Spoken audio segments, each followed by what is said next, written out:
الرحیم۔ کبیرہ گناہوں میں سے ایک بہت بڑا گناہ جس کو آج کل ہلکا سمجھا جاتا ہے، بلکہ گناہ ہی نہیں سمجھا جاتا، وہ ہے رشتہ داری توڑنا۔ اللہ تعالیٰ نے انسان کو خاندان کی شکل میں، رشتوں کی شکل میں پیدا کیا ہے۔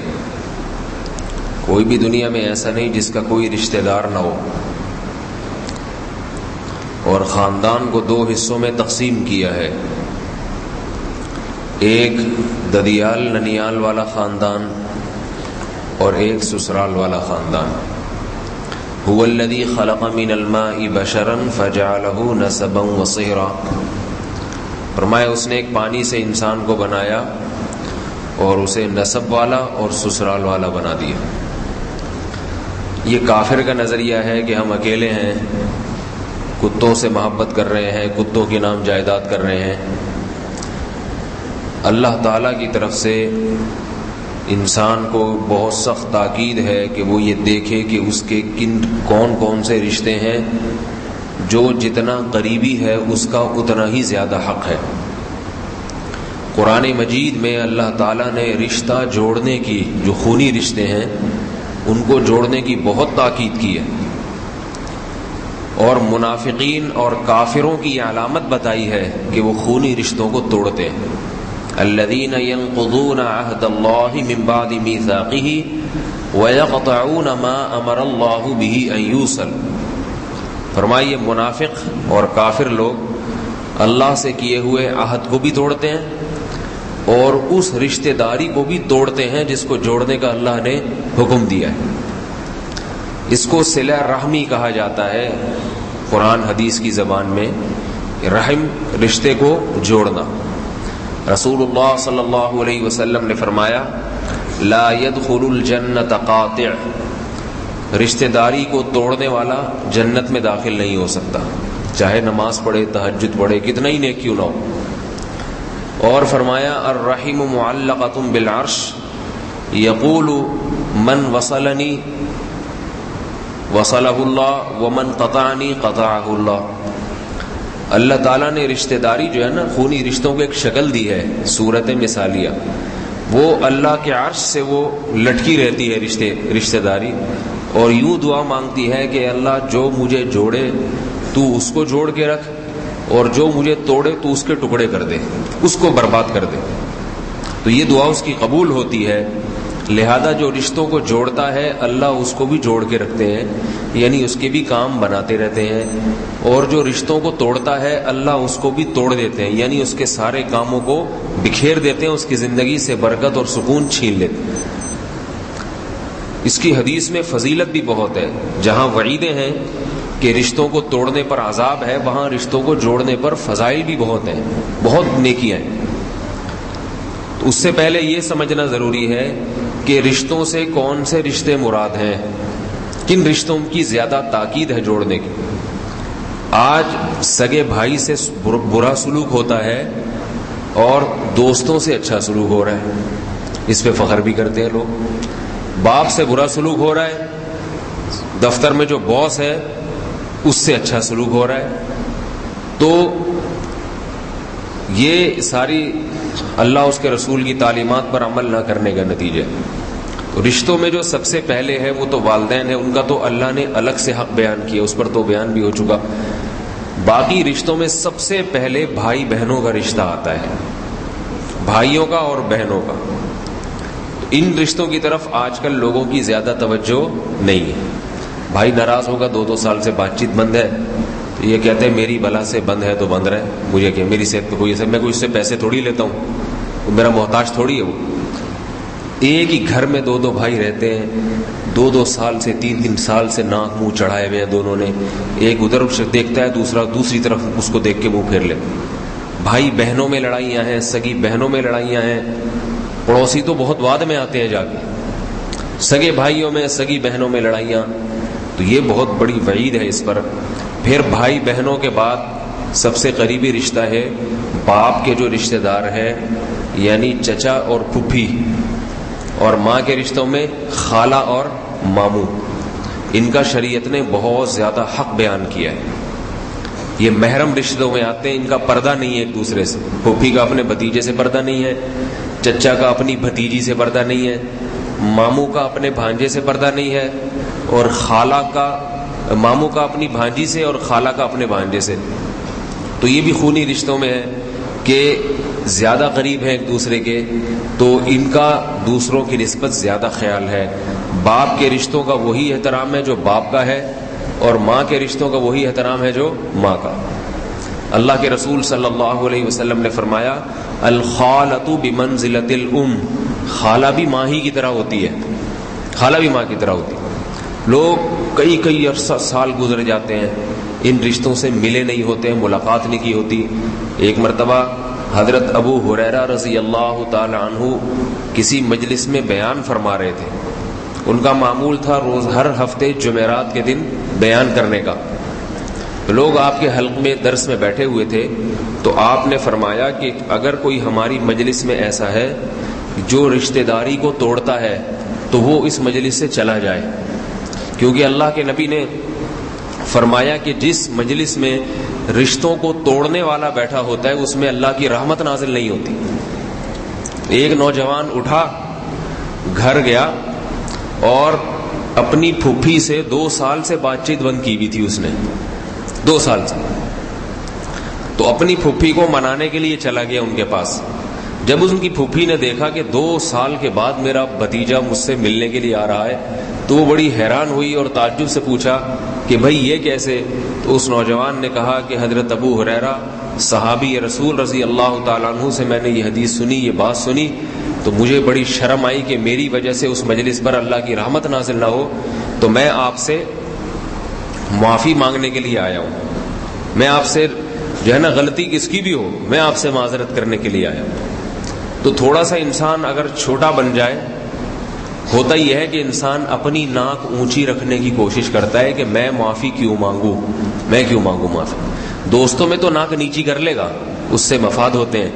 اس کی بھی غلطی ہوگی پھر بھی تھوڑے دنوں میں بنا لے گا اس سے کہ چھوڑو یار ختم کرو، چلو میں معذرت کر لیتا ہوں. رشتوں میں معافی نہیں مانگتا. اللہ کے رسول صلی اللہ علیہ وسلم نے فرمایا رشتے جوڑنے والا وہ نہیں ہے کہ من قطعتہ، کہ جو تم سے کٹے تم اس سے کٹو، جو جڑے تم اس سے جڑو. یہ تو ہر ایک ہی جڑ جاتا ہے، جو آپ سے جڑے گا آپ اس سے جڑ جائیں گے. فرمایا صلہ رحمی کرنے والا وہ ہے من قطعک وصلتہ، جو کٹے تم سے تم اس سے جڑنے کی کوشش کرو. یہ اس کا حق ہے کہ اگر وہ کٹنے کی کوشش کر رہا ہے تو بھی تم اسے منا کے کسی طرح اپنے آپ سے جوڑ لو کہ بھائی یہ بھائی ہے، سگا بھائی ہے، سگی بہن ہے، والد صاحب کے بھائی ہے، والد صاحب کی بہن ہے، خالہ ہے، جو ہے وہ ماموں ہے. تو یہ ایسے رشتے ہیں کہ اگر یہ کٹنے کی کوشش بھی کر رہے ہیں تو ان کو منا لو، ان کو جوڑ لو اللہ کو راضی کرنے کے لیے، کیونکہ یہ اللہ کی رضا کے بغیر یہ کام ہو نہیں سکتا. آج صرف اسی کو جوڑا جاتا ہے جس کے سے پیسے ملنے کی امید ہو، جس سے کوئی مالی مفاد ہو نا، اس کے سامنے تو ناک رگڑنے کے لیے بھی تیار ہو جائیں گے، ذلیل ہو جائیں گے اس کے سامنے، اپنی عزت کو بیچ دیں گے، اپنی غیرت، اپنی حمیت، اپنا وقار سب ختم کر دیں گے. یہ بھکاریوں کو دیکھو دولت کی خاطر کیسے اپنے چہرے کو ذلیل کرتے ہیں سب کے سامنے، کیسے ذلیل کرتے ہیں. اگر یہ اللہ کی رضا کے لیے اپنے آپ کو ذلیل کرتے کسی کے سامنے اللہ کے لیے تو پھر کتنا بڑا مقام ہو جاتا ہے ان کا اللہ کی نظر میں. لیکن اللہ کے لیے ذلیل نہیں، پیسوں کے لیے انسان اپنے چہرے کو ذلیل. تو ان سے سبق حاصل کرنا چاہیے کہ دیکھو یہ دولت کے لیے کیسے مسجدوں کے دروازوں پہ ہٹے کٹے ہو کے بھی کھڑے ہوتے ہیں، ذلیل کر رہے ہوتے ہیں. تو اگر ہم اللہ کو راضی کرنے کے لیے کسی رشتہ دار کے سامنے تھوڑا سا ذلیل ہو جائے، چھوٹے بن جائیں کہ بھائی میں چھوٹا تو بڑا، میری غلطی تھی تیری غلطی نہیں تھی، مجھ سے غلطی ہو گئی معاف کر دے، اور یہ دل میں سوچے کہ اس کا اجر مجھے کون دے گا؟ اللہ دے گا، تو اس سے کتنا بڑا فائدہ حاصل ہو جائے گا. اللہ ایسی چیزوں پہ بہت اجر دیتے ہیں. حدیث میں آتا ہے ایک شخص کا تذکرہ رسول اللہ صلی اللہ علیہ وسلم کے سامنے کیا گیا، یا وہ صحابی خود حاضر ہوئے کہ میرا بھائی ہے، میں اس کو منانے کی کوشش کرتا ہوں، حتی الامکان اس سے جڑنے کی کوشش کرتا ہوں، لیکن وہ پھر بھی نہیں جڑتا. تو آپ صلی اللہ علیہ وسلم نے فرمایا، حدیث کا مفہوم ہے، پورے الفاظ مجھے یاد نہیں، کہ تم جنت کما رہے ہو اور وہ جہنم کا ٹکڑا اپنے لیے خرید رہا ہے. کیونکہ اس کوشش کے باوجود بھی وہ اگر نہیں جڑتا تو وہ سوائے آگ کے اپنے لیے اور کوئی سامان پیدا نہیں کرتا. تو یہ بہت بڑا حق ہے. آج کل ناراضگیاں چلتی ہیں اور جو ہے وہ کوئی وہی نہیں ہوتا, ایک دوسرے سے منہ پھیرتے ہیں, ایک دوسرے کے خلاف غیبتیں, ایک دوسرے کو لڑوانا. تو اللہ تعالیٰ نے انسان کو چونکہ خاندان کی شکل میں, فیملی کی شکل میں پیدا کیا, تو اللہ یہ چاہتے ہیں کہ یہ جڑ کے رہیں خاندان, اور چونکہ جڑنے سے پھر اولاد کی تربیت اچھی ہوتی ہے, خاندانی لوگ پیدا ہوتے ہیں اس سے. پہلے لوگ ہوتے تھے نا کہ رشتہ بھیجنے سے پہلے دیکھتے تھے بھائی یہ لڑکا خاندانی ہے یا نہیں ہے, اور لڑکے والے یہ دیکھتے تھے کہ لڑکی خاندانی ہے یا نہیں. آج کل یہ خاندان واندان سب تیل ہو گیا ہے, دیکھتے ہیں دولت ہے یا نہیں, پیسہ ہے کہ نہیں ہے. خاندان چاہے چرسیوں کا خاندان ہو, ہیروئنچیوں کا ہو, اس سے کوئی غرض نہیں, پیسہ کتنا کماتا ہے. لڑکی کا بھی یہ دیکھا جاتا ہے پیسہ کماتی ہے کہ نہیں, ڈاکٹر ہو, انجینئر ہو. باقی خاندان گیا, وہ کہتے ہیں نا عام بازاری زبان میں, خاندان گیا تیل لینے, کہتے ہیں خاندان گیا تیل لینے. پھر وہ آگے جب دولتیاں لگاتی ہے, پیسے تو مل جاتے ہیں مگر سکون نہیں ملتا. تو اللہ چاہتے ہیں کہ جڑ کے رہا جائے اس طریقے سے خاندانوں کی شکل میں. اور اس کے جلدی واقعات ایک دو سنا دیتا ہوں کہ صحابہ کرام کس طرح سے صلہ رحمی کرتے تھے. صلہ رحمی میں ایک چیز کا خیال کرنا چاہیے, آپ نے اپنی طرف سے کسی رشتے دار کو جوڑنے کی کوشش کر لی, پھر بھی نہیں جڑ رہا, اپنی پوری کوشش کر لی پھر بھی نہیں جڑ رہا, تو پھر احادیث سے ثابت ہے کہ پھر آپ کو گناہ نہیں ملے گا, پھر اس کو اپنے حال پہ چھوڑ دیا. کیونکہ پھر بھی اگر زیادہ پیچھے پھریں گے نا تو پھر فساد مچانا شروع کر دیتا ہے, پھر وہ جڑیں کاٹنا شروع کر دے گا اور کچھ الٹا نقصان نہ پہنچائے. تو اپنی طرف سے پوری کوشش کر لی جائے, پھر بھی نہیں ملتا تو پھر اس کا معاملہ اللہ پہ چھوڑ دیا جائے. تو دوسری بات یہ کہ اچھا پھر اس میں جو ہے نا خالہ چچا ماموں پھپھی ان کے بچے جن کو کزن کہا جاتا ہے, چچا زاد بھائی چچا زاد بہن, خالہ زاد بھائی خالہ زاد بہن, پھوپھی زاد بھائی پھوپھی زاد بہن, ماموں زاد بھائی ماموں زاد بہن, یہ رشتے ہیں. ان کا بھی اللہ نے بڑا مقام رکھا ہے. صحابہ ان کے ساتھ بھی صلہ رحمی کیا کرتے تھے, ان کے ساتھ بھی بہت اچھا سلوک کیا کرتے تھے. اور اس میں شریعت نے مسلمان اور کافر کی قید بھی ہٹا دی ہے. کوئی رشتہ دار اگر کافر ہے اس کے ساتھ بھی صلہ رحمی کا شریعت نے حکم دیا ہے. آپ صلی اللہ علیہ وسلم کی زوجہ حضرت صفیہ, ان کا خاندان یہودی تھا, تو آپ نے اسلام قبول کیا, خاندان نے نہیں کیا. اسلام قبول کیا, پیغمبر کی زوجہ بنی, تو پھر کیا کرتی تھی, اپنے رشتہ داروں کو ہدیے بھیجا کرتی تھی یہودیوں کو. کسی نے حضرت عمر خلیفۃ المسلمین تھے, ان سے آ کے شکایت لگا دی کہ ان کے یہودیوں سے تعلقات ہیں, اسرائیل سے تعلقات ہیں ان کے. شکایت لگائی کہ یہ یہودیوں سے جو ہے نا اسلام دشمنوں سے ان کے تعلقات. حضرت عمر نے فوراً بلوا لیے کہ بھائی کیا اسرائیل سے اسرائیل تو میں کہہ رہا ہوں ویسے یہودیوں سے تھے, تو یہودیوں سے. تو انہوں نے فرمایا کہ میری ان سے رشتہ داری ہے اور میں صلہ رحمی کرتی ہوں, رشتہ دار یہودی ہیں سارے, تو میں ان سے اچھا سلوک کرتی ہوں. نبی صلی اللہ علیہ وسلم بھی کیا کرتے تھے, آپ کے پڑوس میں یہودی تھا تو اس کو ہدایہ بھیج دیا کرتے تھے, پڑوسی ہونے کی وجہ سے, یہودی ہونے کی وجہ سے نہیں, پڑوسی ہونے کی وجہ سے. تو پڑوس میں تو کوئی بھی آ گیا تو پھر تو اس کے ساتھ اس میں سلوک ہے. تو اس میں شریعت نے مسلمان کافر کی قید بھی ہٹا دی ہے کہ اگر کافر رشتہ دار بھی ہیں ان کے ساتھ بھی اچھا سلوک کرنا پڑے گا. اب ایک بات یہ کہ اچھا سلوک کسے کہتے ہیں, یہ بہت اہم چیز ہے. اچھا سلوک بعض لوگ اس کو کہتے ہیں کہ بس وہ سگریٹ وگریٹ پلا دی کبھی کسی کزن کو, یا پان گٹکا وٹکا کھلا دیا, اس کو بھی بعض لوگ اچھا سلوک سمجھتے ہیں. تو اچھا سلوک میں سب سے پہلے ہے پیسے خرچ کرنا. یہ میں اس لیے بتا رہا ہوں کہ سب کچھ کر لیں گے, گلے مل لیں گے اپنے چچا زاد بھائی سے عید کے دن 25-30 دفعہ اس سے گلے مل لیں گے اچھی طرح, بہت پیسہ نہیں نکلے گا جیب سے, پیسہ نہیں. اور قرآن کو آپ دیکھ لیں, اگر الحمد سے لے کے والناس تک قرآن پڑھیں, جہاں بھی رشتہ داری کا ذکر ہے, احادیث دیکھ لیں, رشتہ داری جوڑنے کے لیے پیسے خرچ کرنے کا تذکرہ ملے گا. کیونکہ پیسے سے جتنے اچھے تعلقات پیدا ہوتے ہیں کسی اور چیز سے نہیں ہوتے. یہ نہیں ہوتا خرچ, بالکل جیب سے پٹوے سے پیسے نہیں نکلتے. آپ دیکھیں اللہ کے نبی صلہ رحمی کرتے تھے پیسوں کے ذریعے, ہدیے بھیج رہے نہیں. آپ کی زوجہ حضرت صفیہ نے یہودی رشتہ داروں سے کیا کرتی تھی, ہدیے بھیجتی تھی, گفٹ. تو صحابہ کرام پیسے خرچ کر کے رشتہ داری جوڑتے تھے. حضرت ابو طلحہ رضی اللہ تعالی عنہ نبی صلی اللہ علیہ وسلم کے پاس آئے. صحیح بخاری کی حدیث ہے. قرآن مجید کی آیات نازل ہوئی لن تنالوا البر حتى تنفقوا مما تحبون کہ تم نیکی کی حقیقت کو اس وقت تک نہیں پہنچ سکتے جب تک محبوب چیز اللہ کی راہ میں خرچ نہ کرو. کچھ اللہ کے لیے کوئی اپنی پسندیدہ چیز نکالو. صحابہ تو جیسی کوئی آیت نازل ہوتی فوراً کہ بھائی اس پر عمل کریں. تو حضرت ابو طلحہ انصاری رضی اللہ تعالیٰ عنہ نبی کے پاس آئے. یا رسول اللہ, اللہ نے تو کہا ہے کہ محبوب چیز خرچ کرو, اور میری محبوب چیز میرا باغ ہے, بیرحاش شاید نام تھا اس کا, پورا باغیچہ. پہلے اس وقت عرب میں پانی بھی کم تھا, باغ بنانا آسان کام نہیں تھا. یوں سمجھ لے جیسے آج طارق روڈ پہ کسی کا چلتا ہوا کاروبار ہو, چلتا ہوا بزنس طارق روڈ پہ, یوں سمجھ لیں. تو اللہ کی نبی نے فرمایا بخن بخن واہ واہ ذاک مال رابح, یہ تو بڑا قیمتی مال ہے, بڑا قیمتی مال. سوچے کتنا قیمتی ہوگا جس کو نبی کہہ رہے. عرض کیا یا رسول اللہ, میں اسے اللہ کی راہ میں صدقہ کرنا چاہتا ہوں, کس کو دوں؟ آپ نے فرمایا اپنے چچا زاد بھائیوں کو دے دو. کس کو دے دو؟ اپنے چچا کے بیٹوں کو دے دو. تو انہوں نے وہ باغ کس کے حوالے کر دیے؟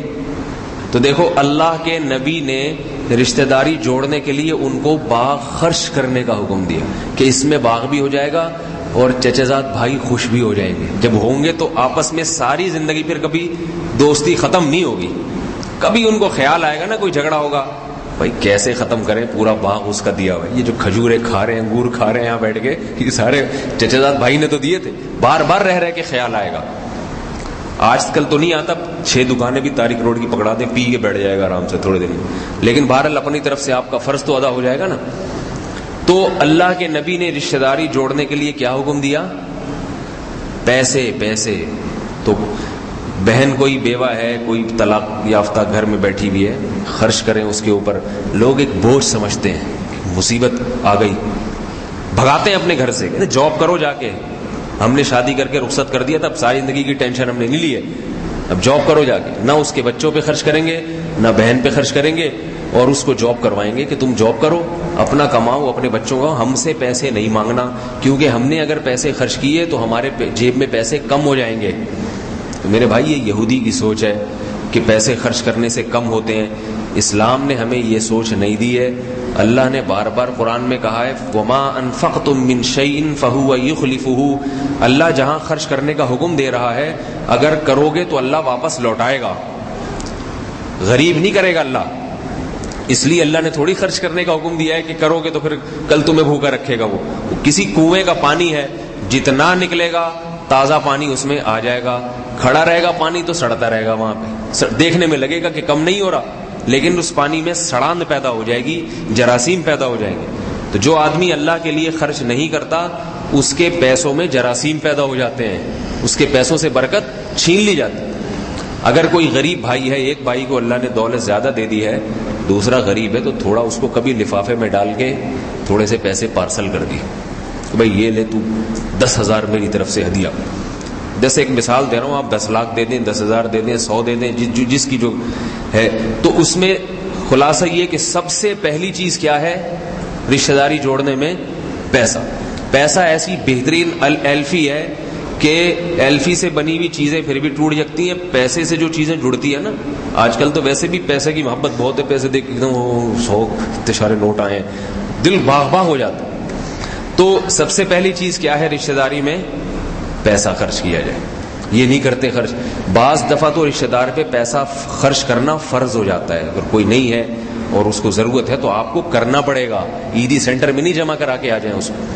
دوسری چیز ہے دعوت ایک دوسرے کی کرنا. تو آپ صلی اللہ علیہ وسلم نے اس کی بھی ترغیب دی ہے. عید بقرعید پہ جیسے ملاقاتیں ہوتی ہیں, رشتہ داروں کو بلایا جاتا ہے, ان کے گھر جایا جاتا ہے. بعض لوگ خشک مزاج کے ہوتے ہیں, وہ کہتے ہیں نہیں ہم نے نہ کسی سے ملنا ہے نہ ملانا ہے, ہمارے پاس ٹائم نہیں ہے, بزی بہت ہیں. ایسے لوگ بھی ہیں ہمارے جان پہچان والوں میں, بزی بہت ہیں, نہ اپنی بہن سے ملیں گے, نہ بھائی سے ملیں گے, نہ چچا نہ ماموں, نہ بھاڑے میں جاؤ ادھر ہی بیٹھو. ٹھیک ہے, یہ بھی غلط ہے. یہ جو مختلف مواقع آتے ہیں اس میں شرکت کرنی چاہیے، ایک دوسرے کے ساتھ اپنے اوقات سے وقت نکالنا چاہیے۔ میرے شیخ و مرشد حضرت مفتی رشید احمد صاحب رحمۃ اللہ علیہ بہت ہی مصروف ترین آدمی تھے، اتنے مصروف کہ ان کے پاس ایک سیکنڈ نہیں ہوتا تھا۔ ایک دن اپنے کاموں کو سارا فارغ کیا اور پنجاب کا سفر کیا، ٹرین میں جا رہے ہیں تو سب رشتہ داروں سے ملنے، سب کے گھر کچھ دیر بیٹھ کے سلام دعا ہیلو ہائے کر کے، ہاں تو وہ کہنے لگے جس کے گھر بھی جاتے ہیں نا وہ پوچھتے آپ کیوں آئے ہیں، کہنے بس ویسے ہی ملنے کے لیے آیا۔ وہ حیران ہوتے، بھائی اتنے مصروف آدمی، اتنے بڑے عالم، وہ ویسے ہی، نہ شادی نہ بیاہ نہ کوئی عید نہ بقرعید، وہ ویسے ہی۔ تو انہوں نے کہا وہ ویسے ہی، رشتہ داری ہے، خونی رشتہ ہے، اللہ نے کہا ہے میل رکھو، تو یہ بھی میرے کاموں میں سے ایک کام ہے۔ تو اپنے کاموں میں سے ایک کام اس کو بنائے، رشتہ داروں سے ملنا، ان سے ملاقات کرنا۔ ملنے کا ٹائم نہ ہو یا فساد کا خطرہ ہو، بعض دفعہ جھگڑے کا بھی خطرہ ہوتا ہے، آج کل رشتہ داروں کا بھی کوئی پتہ نہیں ہوتا سامنے سے کیا جواب دے دیں، آپ برداشت ہی نہ کر پائے اس کو۔ وہ ایک بزرگ تھے ہمارے، اپنے رشتہ داروں سے مل کے آئے، آتے ہی ہارٹ اٹیک ہو گیا، انتقال کر گئے۔ اب آج تک یہ راز فاش نہیں ہو سکا، پتہ نہیں کس نے کیا بول دیا ہوگا، جو وہ تو قیامت کے دن ملاقات ہوئی تو پوچھیں گے حضرت ہوا کیا تھا، کس بھائی نے کیا کہہ دیا تھا۔ تو یہ بھی ڈر ہوتا ہے کہ پتہ نہیں کون کیا کہہ دے۔ تو آخری درجہ ہے فون پہ بات چیت کر لیجیے۔ کبھی کبھار اپنے سگے بھائی کو بہن کو فون کر دیا، بھائی وہ پنجاب میں ہیں آپ یہاں رہتے ہیں ملاقات مشکل ہے، یا وہ لانڈھی میں ہیں آپ یہاں ہیں وہاں آنا جانا تھوڑا مشکل ہے، وہی فون ملا اور فون پہ بتائیں اس کو ویسے ہی فون کیا میں نے، صرف یہ بتانے کے لیے کہ آپ رشتے میں میرے بھائی لگتے ہو، آپ رشتے میں آپ میری بہن لگتی ہو، لگتی کیا ہو بہن، جو لگتی ہے اس کو زیادہ فری نہ کرایا کریں، جو ہو حقیقت میں اسی کو جو ہے نا، وہ آج کل لگنے وگنے والی بہت ساری ہیں، تو خالہ ہے پھپھی ہے، فون پہ ہیلو ہائی کر دیا، یہ بھی ٹھیک ہے۔ یہ بھی حدیث سے ثابت ہے، اللہ کے رسول صلی اللہ علیہ وسلم نے فرمایا بل الارحام ولو بالسلام، رشتہ داری کو تر رکھو، گیلا رکھو، رشتوں کو تر رکھو، اگرچہ سلام ہی کے ذریعے کیوں نہ ہو، کچھ نہیں کر سکتے صرف سلام کر دیا کرو ادھر سے گزرتے، چچا جی السلام علیکم، پھپھی جی السلام علیکم، اس سے بھی بڑے خوش ہو جاتے ہیں یہ بزرگ خاندان۔ تو اللہ کے نبی نے کتنا بہترین آپشن دیا کہ چلو پیسے نہیں ہے، غریب آدمی ہے، لوگوں سے زکاتیں لیتا پھر رہا ہے، کسی کو کیا ہدیہ دے گا، اور وقت بھی نہیں ہے اس کے پاس، بہت ہی مصروف ہے، تو سلام تو کر سکتا ہے نا، تو فون پہ کبھی کبھار سلام کر دیا جی السلام علیکم، وہ بھی حیران خیریت آج کیسے فون، بس ویسے ہی میں نے سوچا جی آپ بھائی ہیں ہمارے تو کافی دن ہو گئے سلام دعا نہیں ہوئی، میں نے کہا خیر خیریت پوچھ لو، تو اس پہ بھی ثواب ملے گا، رشتہ داری جوڑنے والوں میں داخل ہو جائے۔ تو بھائی اتنا تو کرنا چاہیے کہ نہیں کرنا چاہیے۔ ایک آخری بات کہ رشتہ داروں کو خوش کرنے کے لیے اللہ کو ناراض کرنے کی اجازت نہیں ہے، یہ ذہن میں رکھیں، یہ بہت اہم پوائنٹ ہے۔ ہمارے ہاں یا تو رشتہ دار ویسے تو ناراض کرتے رہتے ہیں، لیکن جہاں خدا ناراض ہو رہا ہو نا وہاں پہ رشتہ داروں کو خوش کرے گا، وہاں اللہ کو ایک طرف رکھ دیتے۔ سمجھ میں آ رہی ہے بات کہ نہیں آ رہی؟ تو رشتے جب والدین کو راضی کرنے کے لیے اللہ کو ناراض نہیں کیا جاتا، جن کا والدین کا تو سب سے پہلا حق ہے، تو رشتہ داروں کو راضی کرنے کے لیے اللہ کو ناراض کرنے کی اجازت نہیں۔ کوئی رشتہ دار اگر ایسی تقریب میں شرکت کا حکم دیتا ہے جو تقریب ناجائز ہے، مکس گیدرنگ ہو رہی ہے، آپ کے کزن کی شادی ہے اور مکس گیدرنگ ہے، مرد اور عورت ایک ہی جگہ کھڑے ہوئے ہیں، لڑکیاں بن ٹھن کے سج دھج کے جیسے شادیوں میں جاتی ہیں آدھے آدھے لباس پہن کے، اور وہیں جناب لڑکے والے بھی آئے ہوئے ہیں اور خوب مزے ہر گل غپاڑے ہو رہے ہیں۔ اب آپ کے پاس کزن کا فون آ گیا میری شادی ہے تشریف لے آئیں، نہیں لائے تو میں ناراض ہو جاؤں گا، آپ کہیں بھاڑ میں جاؤ 100 دفعہ ناراض ہو جاؤ، آپ کیا کہیں؟ تمہیں جب اللہ کا خیال نہیں ہے تو ہمیں تمہارا خیال نہیں۔ آپ دیکھیں شادیوں میں کیا بےہودگی ہوتی ہے، برقعے میں عورتیں ہو نا کسی مجمع میں اور وہیں مرد لا کے چھوڑ دیں، وہ فتنے سے محفوظ نہیں ہے۔ شادیوں میں تو بیوٹی پارلر سے ہو کے جاتی ہیں لڑکیاں اور کوشش کرتی ہیں جتنی ننگی ہو سکے ہو جائیں۔ آج کل شادیوں میں جو سیٹ اپ چل رہا ہے نا، خواتین کا بس نہیں چل رہا کہ یہ 2-4 چیتھڑے جو لگے ہوئے ہیں نا جسم پہ، یہ بھی کسی طریقے سے اتر جائیں، 2-4 اسٹیکر رہ گئے باقی یہ بھی اتر جائیں کسی طریقے سے، چونکہ کلچر اجازت نہیں دیتا، اس لیے پورے جسم کی نمائش کی کوشش کرتی ہیں۔ ایسی بےہودہ مجلسوں میں جانے کی قطعاً اجازت نہیں ہے، چاہے باپ ہی ناراض ہو جائے، چاہے ماں ناراض ہو جائے، چاچا ناراض ہو جائے، کیونکہ اللہ پہلے ہے مخلوق بعد میں۔ تو اس میں جو ہے نا یہاں سختی دکھانی پڑے گی، آپ اس میں یہ نہیں ہے کہ لوگ کہتے ہیں یار میں نہیں کیا تو بھائی ناراض ہو جائے گا، بہن ناراض ہو جائے گی، تو بولو بھائی اپنے نجی مسائل میں تو ناراض کر دیتے ہو، تو اللہ کے لیے پھر یہ اس کی اجازت. تو کوئی ادنا سے ادنا، چھوٹے سے چھوٹا گناہ بھی آپ اس کی اجازت نہیں ہے کہ رشتہ داروں کے کہنے سے کوئی گناہ کر لیں، اس کی بالکل اجازت نہیں. تو اللہ تعالی ہمیں شریعت کے اس حکم پر مضبوطی سے عمل کرنے کی توفیق عطا فرمائے. ایک بس حدیث سنا دوں. نبی نے فرمایا کہ جس نے رشتہ داری کو جوڑا، ينسأ له اثره، اللہ تعالیٰ اس کی عمر میں برکت دے دیتے ہیں، عمر میں اضافہ کر دیتے ہیں. ہمارے استاذ ہیں، میرے شیخ و مرشد جن سے میں بیعت ہوں، انہوں نے اپنا ایک واقعہ سنایا. کہتے ہیں کہ میں اپنے سرہانے روزانہ صحیح بخاری رکھ کے سوتا ہوں، اور جب صبح اٹھتا ہوں تو سب سے پہلے کتاب کھولتا ہوں اور جو حدیث سامنے آ جائے اس پہ کم از کم ایک دفعہ ضرور عمل کرتا ہوں. یہ میرا معمول ہے، یعنی ایک معمول ہے کہ بخاری رکھی ہوئی ہے، کھولا، جیسی جو حدیث سامنے آئی کم از کم ایک دفعہ ضرور عمل کرو. تو کہہ رہے ایک دن میں نے کھولی حدیث صبح اٹھ کے، تو حدیث تھی یہ کہ جو یہ چاہتا ہے، اللہ کے رسول نے فرمایا، جو یہ چاہتا ہے کہ اللہ اس کی عمر میں برکت دے، اسے چاہیے کہ رشتہ داروں سے اچھا سلوک کرے. کہہ رہے میں نے کہا ایک دفعہ تو کوئی اضافی اچھا سلوک کروں گا میں، کیونکہ حدیث ہے، اب کیا کروں؟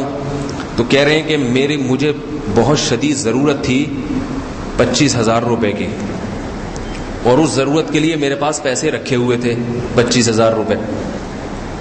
تو کہتے ہیں کہ مجھے خیال آیا میرے بڑے بھائی کو بھی اسی کام میں 25,000 کی ضرورت ہے. اتفاق کی بات تھی، بڑے بھائی کو بھی ضرورت تھی پیسوں کی، اور اسی ضرورت میں، جس ضرورت میں ان کو تھی. کہتے ہیں میں نے کہا کہ میں اپنی ضرورت قربان کر کے یہ پیسے بڑے بھائی کو دے دیتا ہوں. سمجھ میں آ رہی ہے بات کہ نہیں آ رہی ہے؟ میں آپ کو اس لیے بتا رہا ہوں تاکہ پتہ چل جائے کہ صلہ رحمی کیا چیز ہوتی ہے اور اس کی برکتیں کیا ہوتی ہیں، اور یہ بھی پتہ چل جائے کہ اللہ نے ہمیں کیسے بزرگوں سے تعلق نصیب کیا ہوا ہے، کہ صرف ٹوٹا پھوٹا ہی تعلق ہے، لیکن کیسا اہل حق کے ساتھ اللہ نے جوڑا ہوا ہے کہ جو کہتے ہیں خود پہلے اس پہ عمل کرتے ہیں. تو کہتے ہیں میں نے سوچا کہ میں یہ 25,000 کس کو دے دوں؟ اپنے، اور کل جائیداد 25,000 ہی تھی جہاں تک مجھے یاد پڑتا. انہوں نے بتایا صرف اتنے ہی پیسے ہیں کل، اور ایک دھیلا بھی نہیں ہے، کوئی بینک اکاؤنٹ وکاؤنٹ یا کوئی اس طرح کا سیٹ اپ نہیں ہے. تو کہہ رہے ہیں وہ 25,000 میں نے اپنے بڑے بھائی کو دے دی ہدیہ. ان کو یہ پوری تفصیل نہیں بتائی، بس ویسے جی بیٹھ گئے خالی ہاتھ ہو کے. کہہ رہے ہیں اگلے دن میرا ایک مرید جس کے بارے میں مشہور تھا کہ اس کی جیب سے کسی مولوی صاحب کے لیے آج تک کبھی دھیلا بھی نہیں نکلا ہے تو بڑا مالدار، لیکن اتنا کنجوس ہے کہ آج تک کبھی کسی کو اس نے ہدیہ دیا ہی نہیں. کنجوسی میں بعض لوگ سپرلیٹو ڈگری کے حامل ہوتے ہیں، پتہ چل جاتا ہے سب. تو کہہ رہے ہیں وہ مرید لے کر آیا 2.5 لاکھ روپے، اور بڑی لجاجت کے ساتھ ہدیہ پیش کیا. حضرت یہ ہدیہ ہے، قبول فرما لیں. کتنے؟ 2.5 لاکھ. کہتے ہیں میں نے دیکھا کہ 25,000 اور 2.5 لاکھ میں ریشو کیا ہے، 10 گنا ہے یا نہیں؟ اللہ نے قرآن میں جگہ جگہ کہا ہے کہ ایک کے بدلے کتنے دوں گا؟ 10. من جاء بالحسنۃ فلہ 10 امثالها. قرآن ایک نیکی کرو گے تو 10 اس کے بدلے 10 گنا زیادہ دوں گا میں. کہہ رہے میں نے کہا، میں نے دل میں سوچا یہ اتفاقی واقعہ نہیں ہے، یہ اللہ کی طرف سے مدد ہے. اللہ نے دکھایا ہے کہ تم نے رشتے کو جوڑا، دیکھو میں نے ایک کے بدلے میں 10 دے دی. اگلی بات زیادہ دلچسپ ہے. میں اور آپ ہوتے تو ہم کہتے چلو، اول تو ہم یہاں تک کرتے ہی نہیں کہ اپنی حاجت قربان کر کے بڑے بھائی کو دے دیا، یہ بڑا مشکل مرحلہ. پھر اگر ہو بھی جاتا اگلے دن جب آتے تو پھر تو کہتے اب تو یہ اللہ نے مجھے بھیجے. تو وہ کہنے لگے کہ میں نے سوچا کہ اللہ نے یہ مجھ پر جو انعام کیا یہ رشتہ داری جوڑنے کی وجہ سے کیا ہے، بھائی پہ خرچ کرنے کی وجہ سے، تو اب میں شکرانے کے طور پر یہ ساری رقم بہن بھائیوں میں تقسیم کر دوں گا.